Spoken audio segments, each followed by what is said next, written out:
وہ اپنی پوری زندگی اس غم کے شہر میں گزار سکتے ہیں کیونکہ وہ اس کی مقصدیت کو، معنویت کو سمجھتے ہیں۔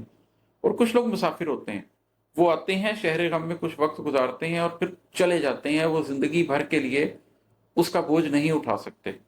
تو یہ شعر یہی بتا رہا ہے کہ کچھ لوگ ہیں جو شہر غم کے باسی ہیں، کچھ لوگ ہیں جو اس چیز کی حقیقت کو سمجھتے ہیں اور وہ شروع سے آخر تک ایک دوسرے کے ساتھ ہیں، پڑوسی ہیں، ایک دوسرے کا ساتھ گزار رہے ہیں۔ اور کچھ ہیں جو آتے ہیں، جاتے ہیں، چلے جاتے ہیں۔ پچھلے شعر سے جڑا ہوا یہ شعر ہے کہ کسے ملا ہے غم حقیقی کسے مجازی، کسے ملا ہے غم حقیقی کسے مجازی، میں ہر مسافر کا سارا اسباب جانچتا ہوں۔ جب آپ زندگی کو سمجھنے لگ جاتے ہیں تو پھر آپ ہر مسافر کا جب اسباب جانچتے ہیں تو آپ کو پتہ لگ جاتا ہے کہ کون حقیقی غموں میں مبتلا ہے اور کون مجازی غموں میں مبتلا ہے۔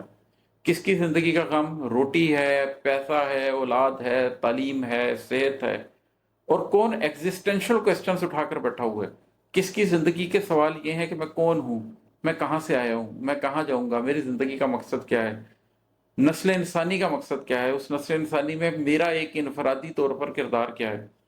تو جب آپ ان کا یہ سامان جانچتے ہیں تو آپ آسانی سے یہ جان سکتے ہیں کہ کون سا شخص کس راہ کا مسافر ہے، کون سا شخص کس راستے کے اوپر جانا چاہتا ہے۔ میں بے خبر تھا تو اپنی مرضی سے جی رہا تھا، تیری رضا جان لی خدایا تو آ گیا ہوں۔